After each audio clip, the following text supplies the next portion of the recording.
Hello everyone, कैसे हैं आप सब। Welcome at Learnology your study guide by miss Sarita, जहां हम कर रहे हैं क्लास 11 बायोलॉजी। और आज हम करेंगे चैप्टर 17 लोकोमोशन एंड मूवमेंट का वन शॉट रिवीजन। तो चलिए जल्दी से स्टार्ट करते हैं आज की ये one shot class. So topics that we cover in this chapter locomotion and movement are पहला है टाइप्स ऑफ मूवमेंट, देन हम पढ़ेंगे मसल्स के बारे में, then skeletal system, joints and last में हम बात करेंगे disorders of muscular and skeletal system. Chapter start करने से पहले हम कुछ बेसिक बातें जान लेते हैं। सो मूवमेंट क्या है? It is one of the significant feature of living being, चाहे वो एनिमल हो या प्लांट हो, all exhibit a wide range of movements. So अगर हम एग्जाम्पल देखें तो स्ट्रीमिंग मूवमेंट प्रोटोप्लाज्म का हम देखते हैं किसमें? एमीबाज में, जो कि एक सिंपल फॉर्म ऑफ मूवमेंट है। तो हम छोटी क्लास से पढ़ते आ रहे हैं एमीबा कैसे मूव करता है, विद द हेल्प ऑफ सीरोपोड। इसके अलावा पैरामीशियम की अगर हम बात करें तो उनमें प्रेजेंट होते हैं सीलिया, वही आप यहाँ पे देख सकते हो यूग्लिना में होता है फ्लैजेला, और हाइड्रा में आप देख सकते हो टेंटिकल्स प्रेजेंट होते हैं। So with these organs they show different kinds of movement. इसके अलावा अगर हम ह्यूमन बींग्स की बात करें तो they can move their limb, their jaws, eyelids, tongue and many other parts of the body.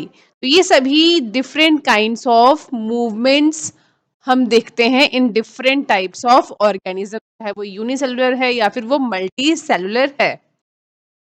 Now यहाँ पे एक टर्म आता है लोकोमोशन। लोकोमोशन क्या है?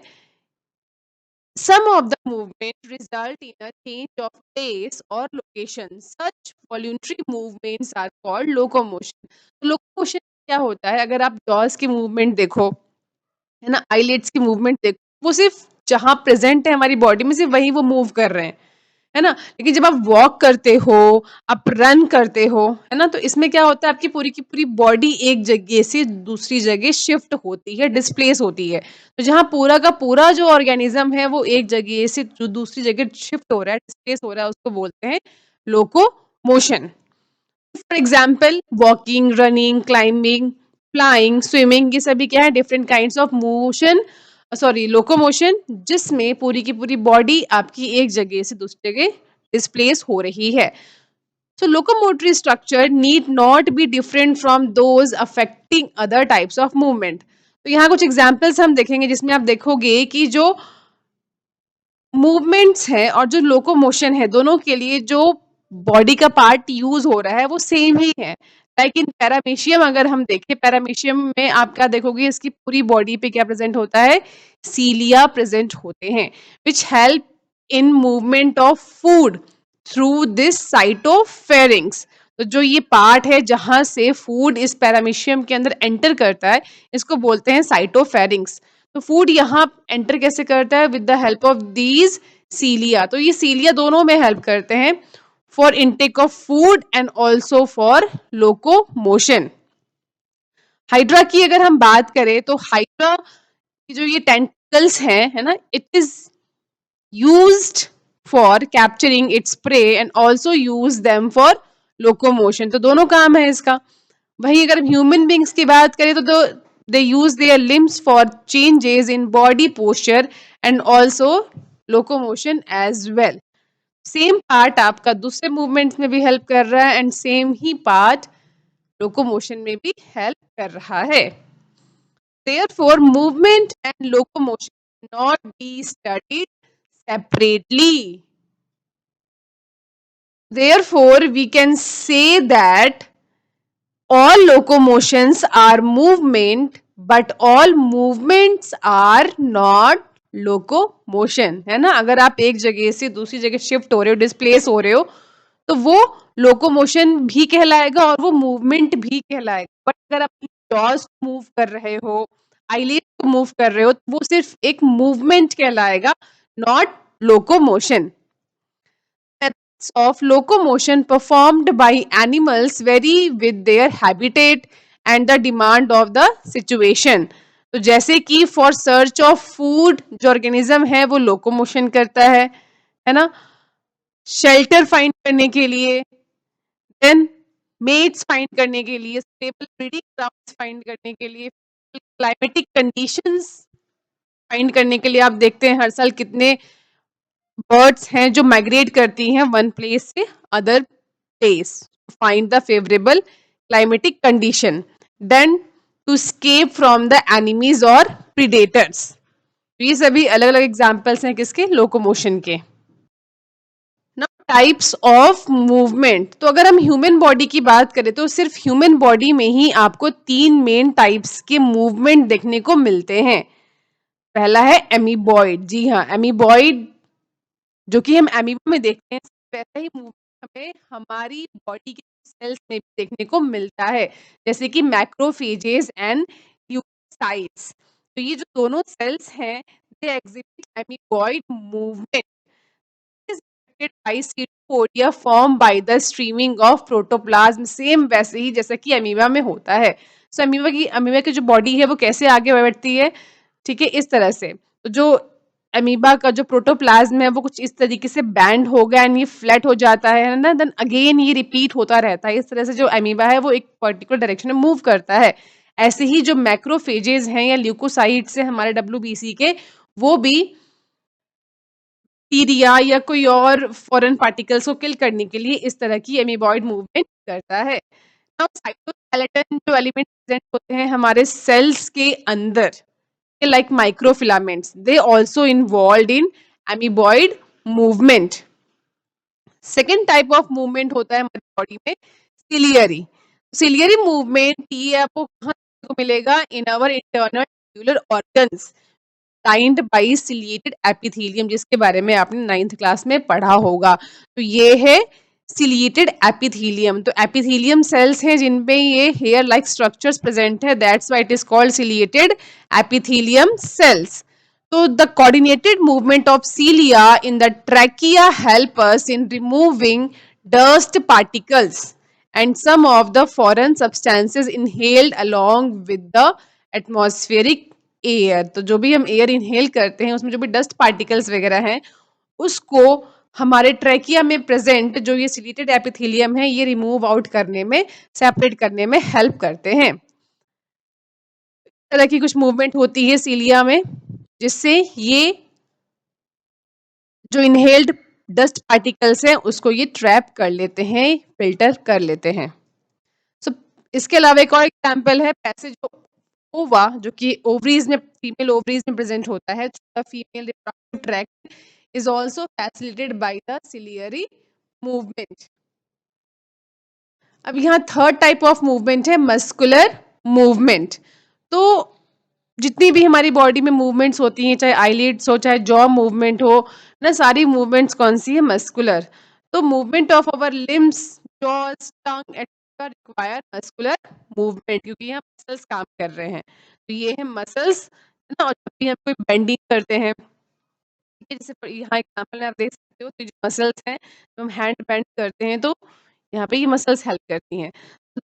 Tactile property of muscles are effectively used for locomotion and other movement by human beings and majority of multicellular organisms. Locomotion requires a perfect coordinated activity of तीन चीजों का है, muscular, skeleton and neural system. तीनों combinedly जो है coordinate करते हैं and they do kinds of locomotion. In this chapter, what we learn, actually we learn different types of muscles, their structure, mechanism of their contraction, then important aspects of skeletal system.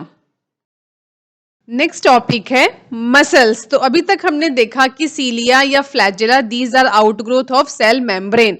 फ्लैजेलर movement की बात करें तो they help in swimming of spermatozoa यानी कि sperms, also in maintenance of water current in the canal system of sponges and also in locomotion of protozoans like euglena. अब बारी आती है मसल्स की। So these are special tissues of mesodermal origin and हमारी body weight का यानी कि human adult का जो ओवरऑल बॉडी वेट है उसका 40 to 50% अकेला मसल्स ही कंट्रीब्यूट करता है। So they have special properties like excitability, contractility, extensibility and elasticity. So muscles को अलग अलग चीज में डिवाइड किया गया है यूजिंग डिफरेंट क्राइटेरिया, जैसे कि लोकेशन, अपीयरेंस या फिर nature of regulation of their activities. तो इन सभी में से सबसे पहले अगर हम लोकेशन की बात करें तो ऑन दैट बेसिस मसल्स को 3 टाइप में डिवाइड किया गया है, स्केलेटल, विसरल एंड कार्डियक। तो स्केलेटल मसल्स क्या है? These muscles are associated with the skeletal component of the body, they have striped appearance. तो इस पे आप देख सकते हो, इस पे बहुत सारी आपको स्ट्रिप्स दिखेंगी।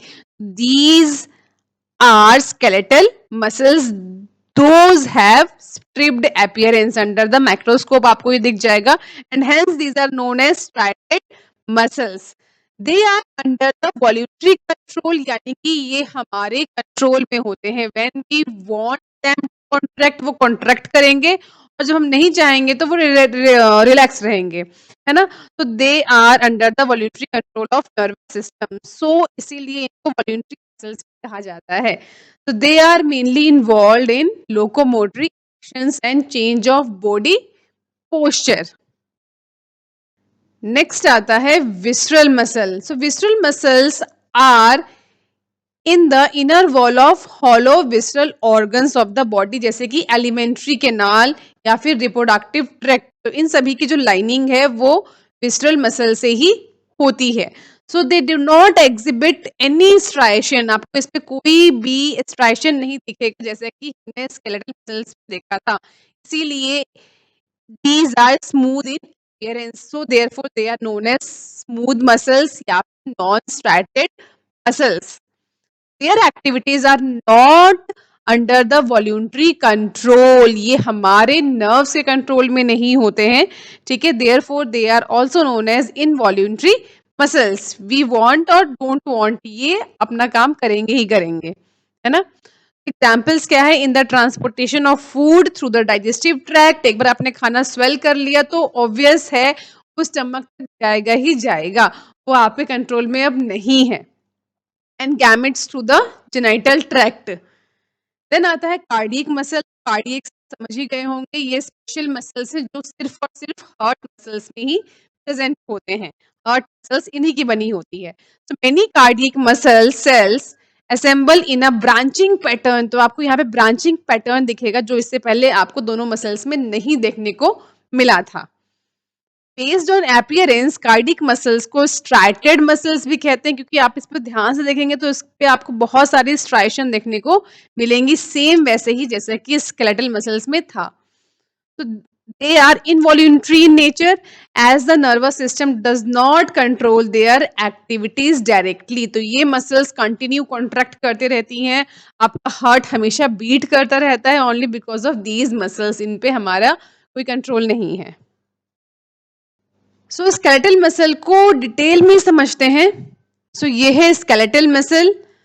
सो each organized skeletal muscles in our body, ये बने होते हैं बहुत सारे मसल बंडल से, या फिर इसको हम फेसिकल्स भी कहते हैं। So these are different different skeletal muscles के ये बंडल हैं, है ना। तो ये एक बंडल ये है ना, और ऐसे ही बहुत सारे बंडल्स प्रेजेंट होते हैं। हर एक बंडल को क्या कहते हैं? Fascia. So each muscle bundle contain a number of muscle fibres, ये जो लंबे लंबे आपको रॉड जैसे स्ट्रक्चर दिख रहे हैं यही है muscle fibres. And each muscle fibres is lined by the plasma membrane, जिसको सार्कोलीमा, यहाँ आप देख सकते हैं। सो इसकी जो आउटर लाइनिंग है इसको हम सार्कोलीमा कहते हैं, एनक्लोजिंग द सार्कोप्लाज्म। देन आता है मसल फाइबर्स, यानी कि हर एक जो ये रॉड जैसा स्ट्रक्चर आप देख रहे हो, these are muscle fibres. It is a syncytium as the sarcoplasm contain many nuclei, है ना। तो सिंकाइटियम किसे कहते हैं? अगर एक ही सेल में बहुत सारे न्यूक्लियस, यानी कि एक से ज्यादा न्यूक्लियस प्रेजेंट है, तो इस तरह के जो सेल्स हैं और या फाइबर्स हैं इनको कहा जाता है सिंकाइटियम। देन जो एंडोप्लाज्मिक रेटिकुलम आप पढ़ते आए हैं, which is a type of cell organelle, तो यही जो एंडोप्लाज्मिक रेटिकुलम है, इन्हें मसल फाइबर्स के केस में सार्कोप्लाज्मिक रेटिकुलम कहा जाता है। तो यहाँ these are sarcoplasmic reticulum of muscle fibres. Store house of calcium ions. तो ये कैल्शियम आयंस का स्टोर हाउस है। तो मसल फाइबर का जो एक फीचर है वो क्या है, there is presence of large number of parallelly arranged filament in the sarcoplasm which is called myofilament. तो दिस इज मायोफिलामेंट या फिर myofibril. So each myofibril they have alternate light and dark bands, इसी को हम बोलते हैं striation.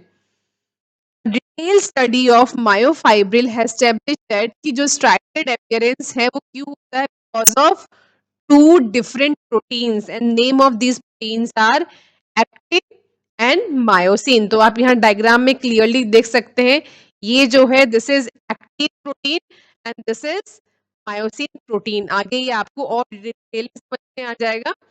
जो light bands हैं they contain actin and is called I band. तो यहाँ पे आपको ये आई बैंड्स दिख रहे हैं, ठीक है, these are light bands and it is made of actin protein. It is labelled as I band या फिर आइसोट्रोपिक बैंड। वहीं आपको जो ये डार्क बैंड्स दिख रहे हैं, डार्क है ना, ये डार्क आपको दिख रहे होंगे अलग से, दीज आर ए बैंड्स या फिर an isotropic bands which is made up of myosin protein. Light band, dark band, फिर लाइट बैंड, फिर डार्क बैंड, इस तरह से ऑल्टरनेट बैंड्स यहाँ प्रेजेंट होते हैं। अगेन आई एम रिपीटिंग, जो लाइट बैंड है it consist of actin protein and dark band जो है it consist of myosin protein. So both the proteins are arranged as rod-like structure parallel to each other and also to the longitudinal axis of myofibrils। तो diagram में आप देख सकते हैं clearly कि यहाँ पे जो एक्टिन फिलामेंट है ये वाला, these are thinner as compare to myosin filament, hence are commonly called thin and thick filament। ठीक है, तो याद रखना है। So in the centre of I band का जो ये सेंटर है is an elastic fibres which is called Z band. तो आप देख सकते हैं ये जिगजैग मैनर में है, इसलिए इसको जेड लाइन भी कहा जाता है, ठीक है, विच बाइसेक्टेड फिलामेंट ना, थिन फिलामेंट यानी कि ये जो फिलामेंट है are firmly attach to Z line से अटैच होता है, देख सकते हैं आप। सो अब बात करते हैं थिक फिलामेंट की।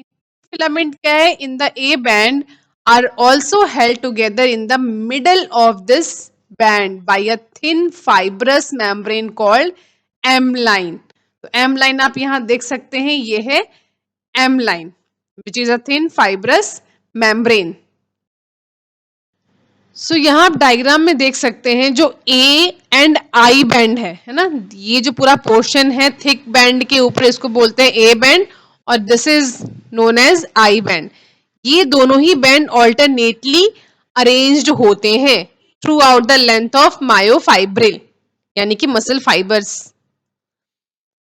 Portion of myofibril between the two Z line, तो ये दो जेड लाइन है जो मैंने आपको जिगजैग शेप में दिखाई थी इससे पहले, ठीक है। तो दो जेड लाइंस के बीच में जो ये सारा पोर्शन है मायोफाइब्रिल का, it is considered as the functional unit of contraction and is known as sarcomere. तो यही है sarcomere which is functional unit of contraction.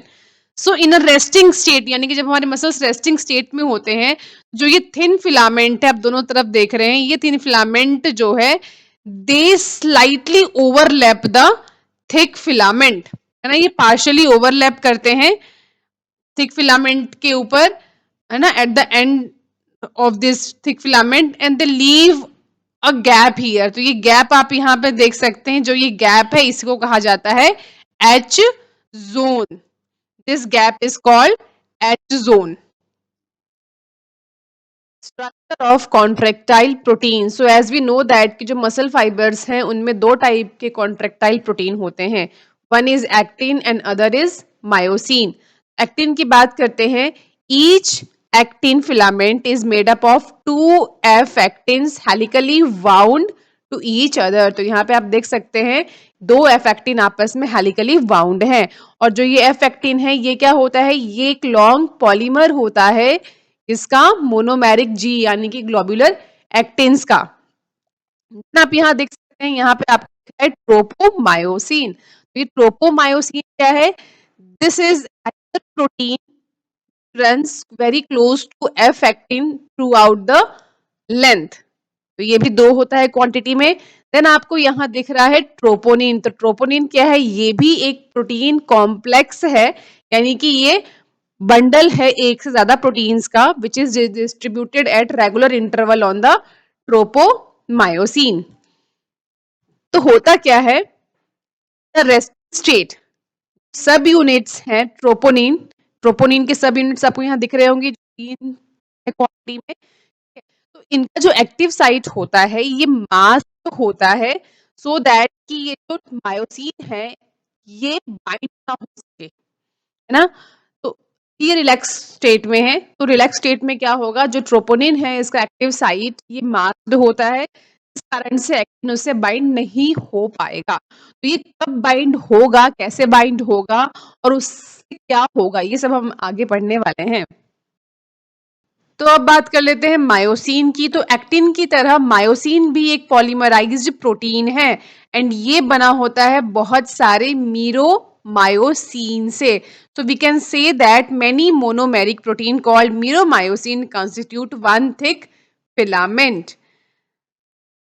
होता क्या है इसमें, इसको डिटेल में समझते हैं। तो each myromyosin has two important parts। एक होता है हेड और दूसरा होता है ये लॉन्ग टेल। तो ब्लू में जो आप देख रहे हैं ये टेल और जो ब्राउन पार्ट है ये है हेड। हेड है इसे कहा जाता है heavy myromyosin and tail part is known as light myromyosin। Short में हम इसे HMM कह देते हैं और इसे कहा जाता है LMM। तो जो हैवी myromyosin कंपोनेंट है जिसे हम हेड भी कहते हैं, तो इसमें 2 चीजें आप देख सकते हैं। ये जो राउंड पार्ट दिख रहा है, ओवल शेप दिख रहा है, ये है हेड। ये जो शॉर्ट सा आपको दिख रहा है ये है नेक। तो head plus neck is known as heavy myromyosin।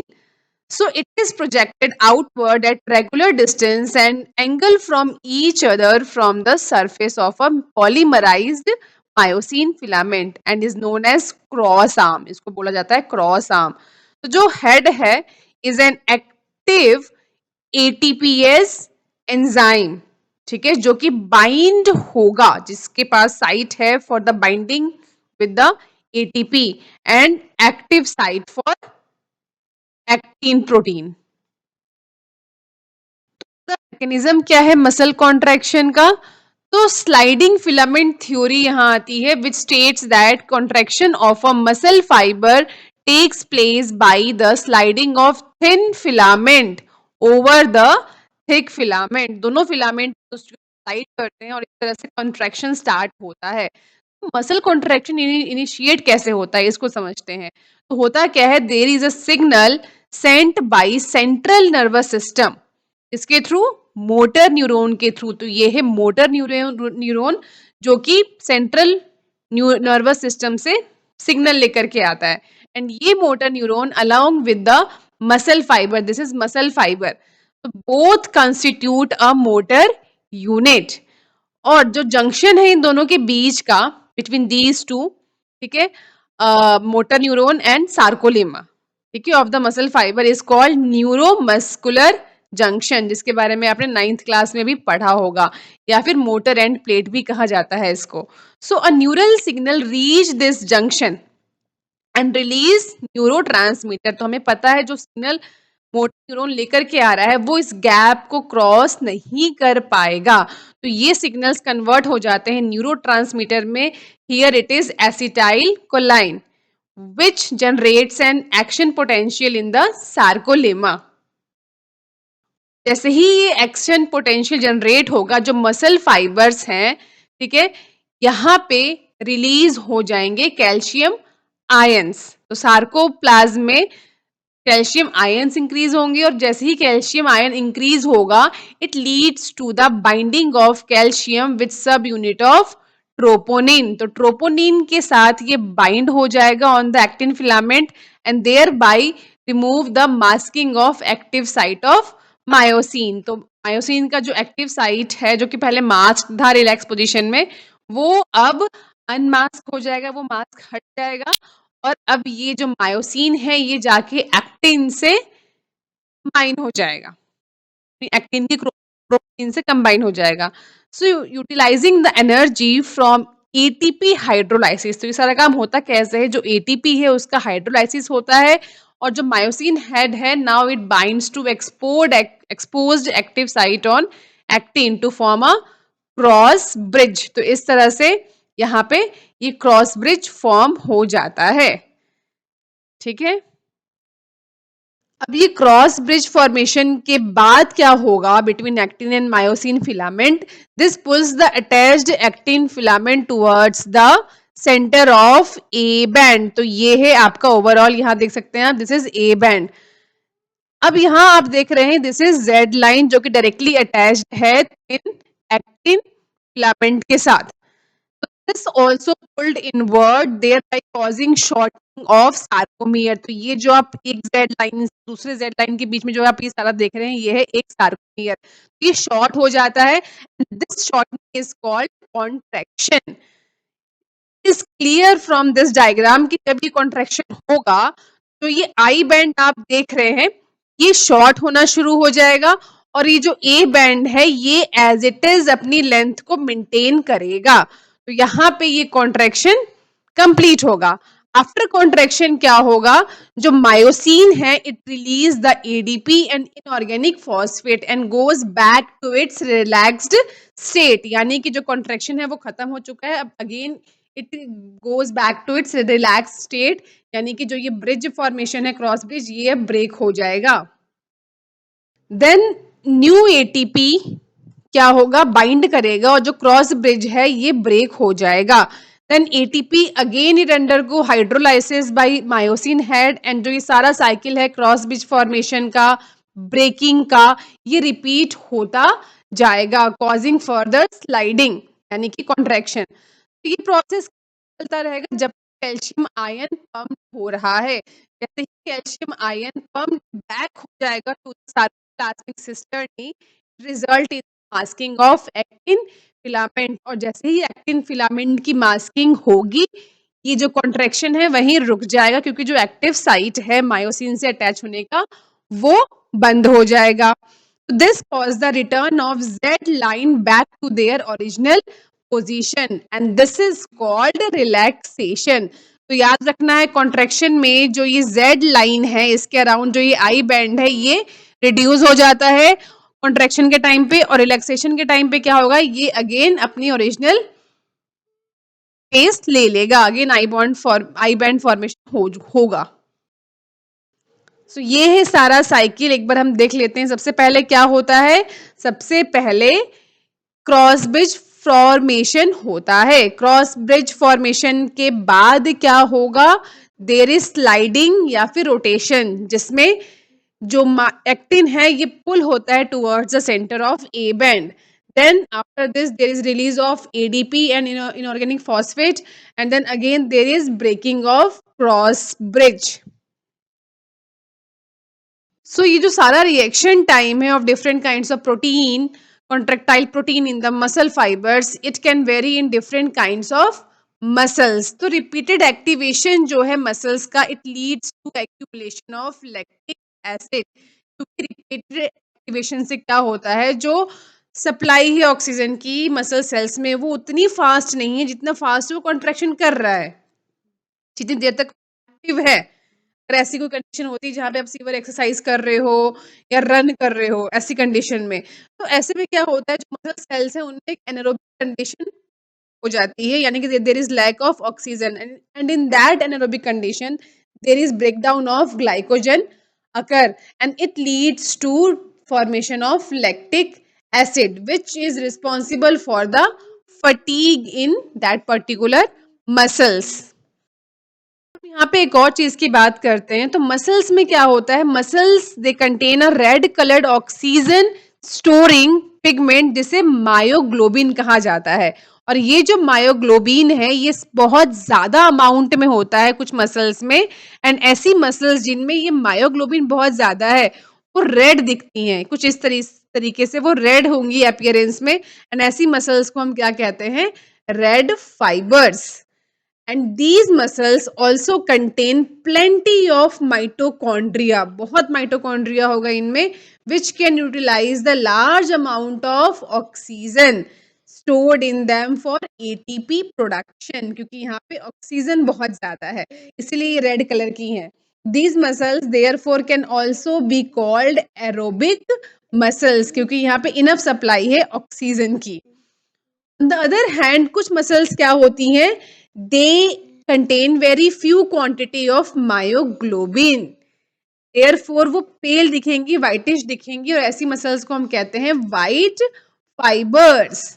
तो ये कुछ डिफरेंसेस हैं। So there is number of mitochondria, ये भी कम होंगी वाइट मसल्स में एंड वाइट फाइबर्स में, एंड जो अमाउंट है सार्कोप्लाज्मिक रेटिकुलम का वो ज्यादा तो होगा, but as compare to red fibre कम ही होगा, है ना। तो जो मायोग्लोबिन है वो रेड फाइबर में ज्यादा है, व्हाइट में कम है। सार्कोप्लाज्मिक रेटिकुलम रेड में ज्यादा है, व्हाइट में कम है। माइटोकॉन्ड्रियाज का नंबर भी रेड में ज्यादा है और व्हाइट में कम है। और जो टाइप ऑफ रेस्पिरेशन है रेड फाइबर्स में वो कौन सा है, एरोबिक है, बिकॉज यहाँ पे इनफ सप्लाई है ऑक्सीजन की। बट व्हाइट फाइबर्स में कैसा है, एनएरोबिक है। It depend on the anaerobic process for energy. Next topic है स्केलेटल सिस्टम। तो ये है हमारी पूरी बॉडी का skeletal system which consist of bones and cartilage. So हमें पता है कि जो हमारा स्केलेटल सिस्टम है ये काफी मेजर रोल प्ले करता है in movement of our body. So आप इमेजिन करके देखो, अगर आपकी बॉडी में बोन्स ना हो, आपके जॉज में बोन्स ना हो, तो आप कैसे खाने को च्यू करोगे, या अगर आपके लिम्स में बोन ना हो तो आप कैसे वॉक करोगे, है ना। आप नहीं कर सकते हो ये सारे काम। So bones and cartilage are specialised connective tissue. तो ये है बोन, जिसमें ये जो लाइट कलर में है ये है बोन, और ये जो आपको डार्क कलर में दिख रहा है ब्लू कलर में ये है कार्टिलेज।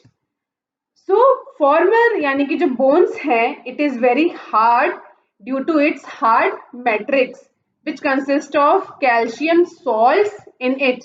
तो बोन्स में अगर हम बात करें तो 97% सिर्फ मैट्रिक्स होता है, जिसका कैल्शियम काफी इंपॉर्टेंट कंपोनेंट है, एंड बाकी का जो 3% है it is cell, both combine to form the bone. And जो कार्टिलेज है ये स्लाइटली प्लाइबल होता है, मैट्रिक्स इसका सॉफ्ट होता है ड्यू टू कॉन्ड्रोइटिन सॉल्ट।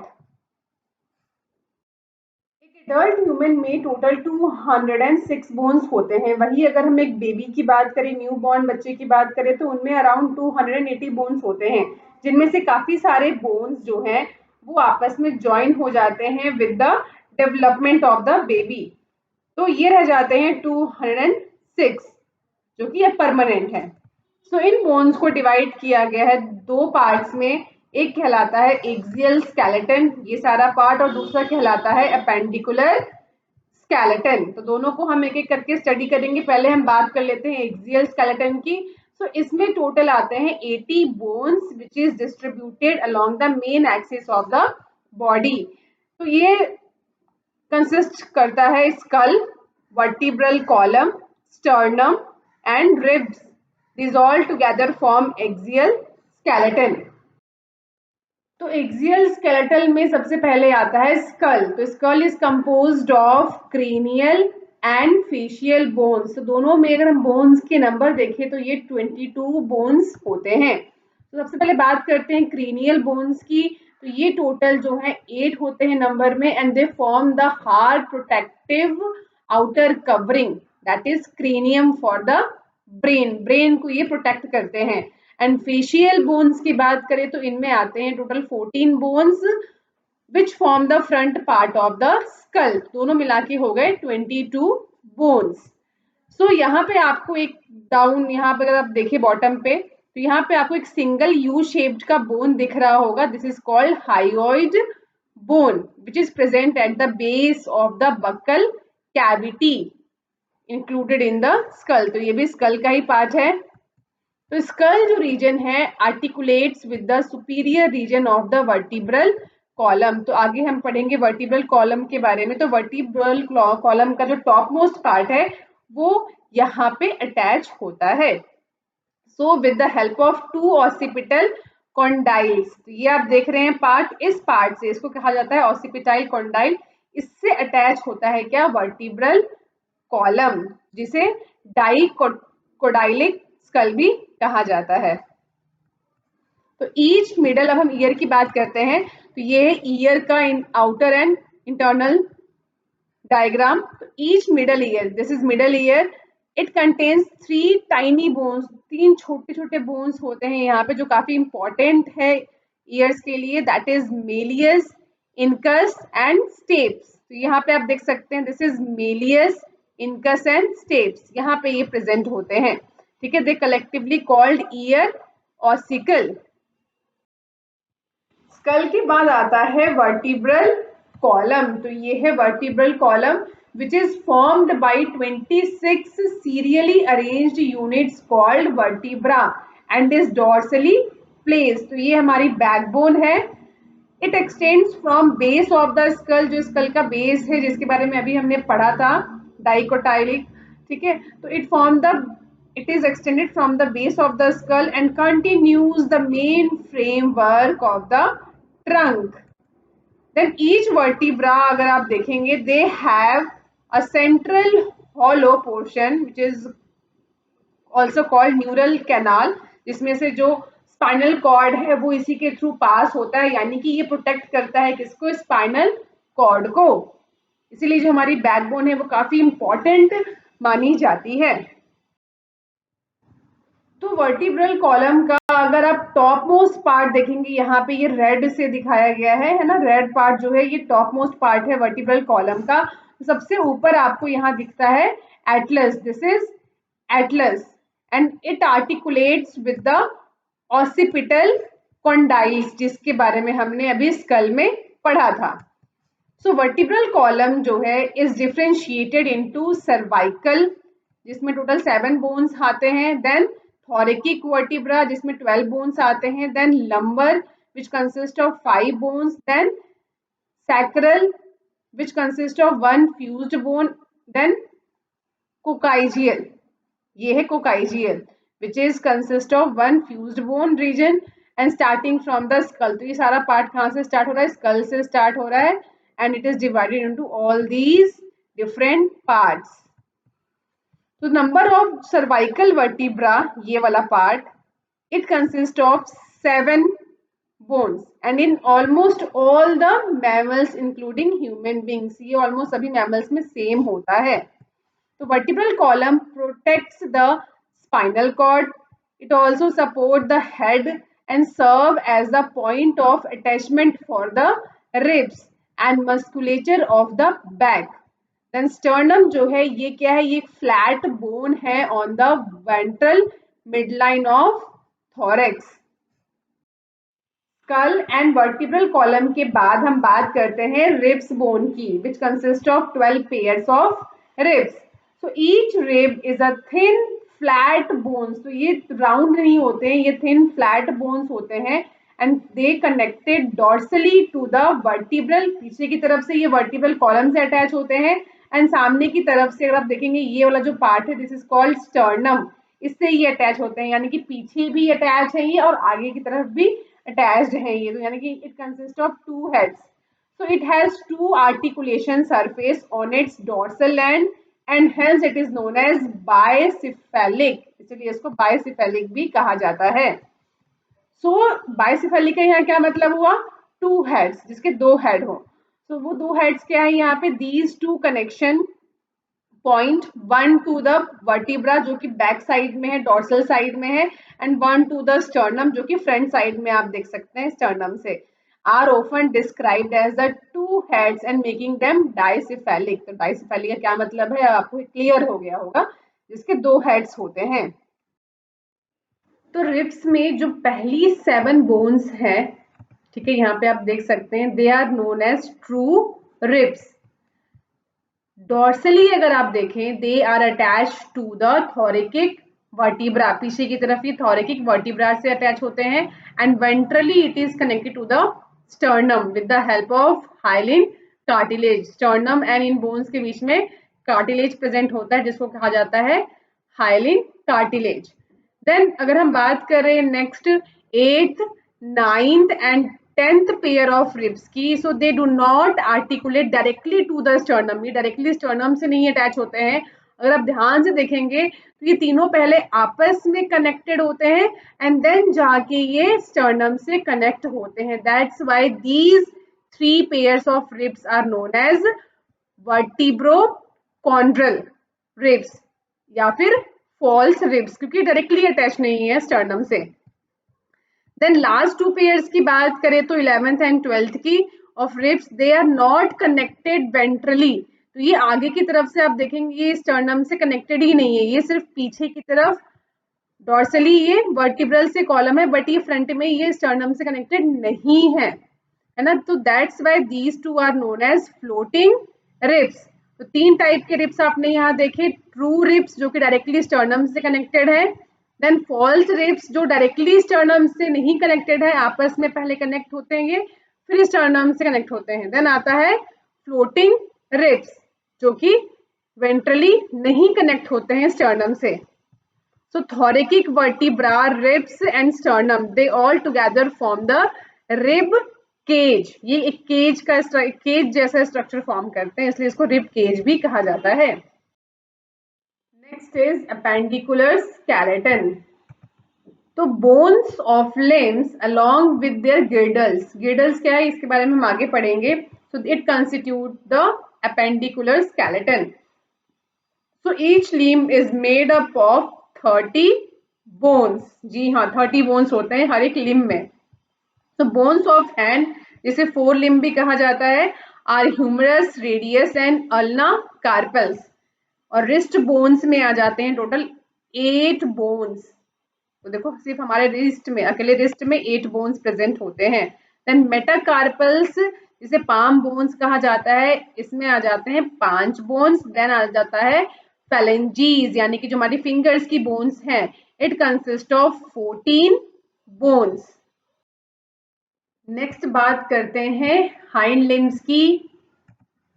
तो यहाँ सबसे मेन बोन आता है फेम्यूर, which is also known as thigh bone, the longest bone in the body. So tibia यहाँ पे आप देख सकते हैं, tibia, fibula and tarsals. These are called, tarsal जो है इससे ankle bone भी कहा जाता है. So it consists of 7 in number. Then आता है metatarsal. It consists of 5 bones and phalanges यानी कि जो toes होते हैं, it consists of 14 bones. तो सेम हमारे जो 4 लिम्स है उन्हीं के जैसा यहाँ पे क्वांटिटी है सभी बोन्स का. So they are the bones of legs यानी कि hind limbs. So a cup shaped bone called patella cover the knee vertically, जिसे नी कैप भी कहा जाते हैं. सो ये है पैटेला, ठीक है, which covers the knee ventrally. So it is known as knee cap also. तो यहाँ पे आप देख रहे हैं डायग्राम में ब्लू कलर में जो पार्ट दिखाए गए हैं, these are called pectoral girdle and bottom में ये है pelvic girdle. So it help in the articulation of upper and lower limb. तो जो 4 limb होता है वो pectoral girdle से अटैच होता है और जो hind limb है वो pelvic girdle से अटैच होता है. तो ये कैसे अटैच होता है, क्या स्ट्रक्चर है, इसको हम आगे समझते हैं. पेक्टोरल गिडल की बात करते हैं सबसे पहले. सो it is made up of 2 halves and each half of pectoral girdle consists of a clavicle bone जिसको कॉलर बोन भी कहा जाता है and scapula. इन दोनों से ये बना होता है. स्कैपुला की बात करें तो ये आपको दिख रहा होगा ट्राइंगुलर शेप का. तो ये ट्राइंगुलर शेप का फ्लैट बोन होता है situated in the dorsal part of thorax between the 2nd and 7th ribs, इनके बीच में होता है. देन अगर आप इस पार्ट का डोर्सल पार्ट देखेंगे, डोर्सल 1 देखेंगे ऊपर की तरफ, तो ये flat triangular bones of scapula has a slightly elevated bridge called spine which project as a flat expanded process and इसी को कहा जाता है क्या, एक्रोमियोन। तो एक्रोमियोन जो होता है ये क्लैविकल से अटैच होता है, उसी से आर्टिकुलेट होता है ये। देन नीचे की तरफ अगर आप देखेंगे, below the acromion is a depression, जिसको कहा जाता है, यहाँ पे एक डिप्रेशन आपको देखने को मिलेगा, and it is known as glenoid cavity which articulates with the head of the humerus to form the shoulder joint. तो each clavicle, हर एक क्लैविकल जो है, ये ऊपर आप देख रहे हैं, ये लॉन्ग सी बोन है, ये लॉन्ग सिलेंड्रिकल बोन होता है with two curvatures, and this bone is commonly known as क्या, कॉलर बोन। नेक्स्ट आता है पेल्विक गिर्डल। तो पेल्विक गिर्डल जो है, it consist of two coxal bones. तो ये है कोक्सल बोन, और ये कोक्सल बोन बना होता है 3 बोन से, ilium, ischium and pubis. So these three bones combinedly called coxal bone. And इसी के साथ में आपको ये वाला जो पार्ट है ये कहलाता है एसिटाब्यूलम। एसिटाब्यूलम से क्या अटैच होता है, इससे अटैच होता है हमारा हाइंड लिम्ब, यानी कि जो थाई की बोन्स हैं वो इसी से अटैच होती हैं, ये याद रखना है, ये आपको एमसीक्यूज में पूछा जा सकता है। Now 2 halves of the pelvic girdle, ये दोनों जो पार्ट है, they meet ventrally to form the pubic symphysis। तो ये है pubic symphysis, जहाँ पे ये दोनों pelvic girdle जो है ये आपस में कंबाइन हो रहे हैं, एंड जहाँ पे ये जॉइंट होते हैं that part contain fibrous cartilage। Next topic है जॉइंट्स। तो हमारी बॉडी में जितनी भी टाइप्स की मूवमेंट होती हैं इंक्लूडिंग लोकोमोशन, सभी में जॉइंट्स का काफी इंपॉर्टेंट रोल है। जॉइंट्स जो हैं ये प्रेजेंट होते हैं बिटवीन बोन्स और बिटवीन बोन्स एंड कार्टिलेज। तो फोर्स जो जनरेट होता है बाय द मसल्स वो यूज होता है to carry out movement through joints where the joint act as a fulcrum.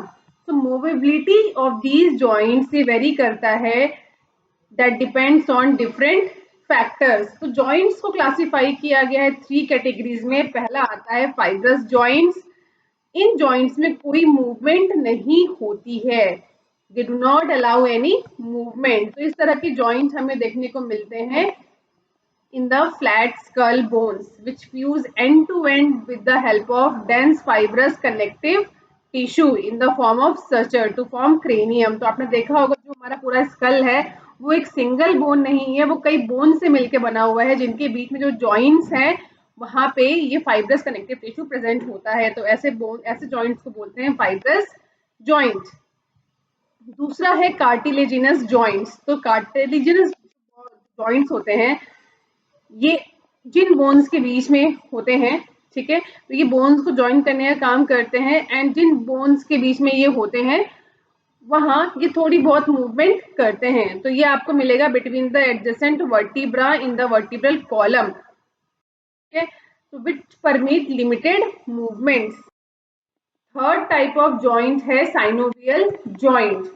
तो इसका नाम साइनोवियल क्यों है, due to the presence of a fluid filled synovial cavity between the articulating surface of the two bones. तो such an arrangement allows considerable movement.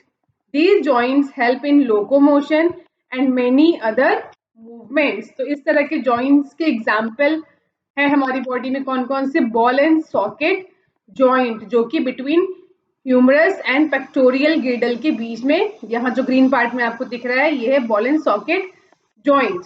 Then आता है hinge joint जो कि आपको नी जॉइंट्स में देखने को मिलेगा। देन पाइवोट जॉइंट जो कि एटलस एंड एक्सिस के बीच में यहाँ होता है, अपनी गर्दन को राइट एंड लेफ्ट बेंड करते हो, that is because of pivot joint. Then आता है ग्लाइडिंग जॉइंट जो कि कार्पल्स के बीच में हमें यहाँ देखने को मिलता है। देन है सैडल जॉइंट जो कि होता है in between carpal and metacarpal of thumb, यहाँ ये देखने को हमें मिलेगा सैडल जॉइंट।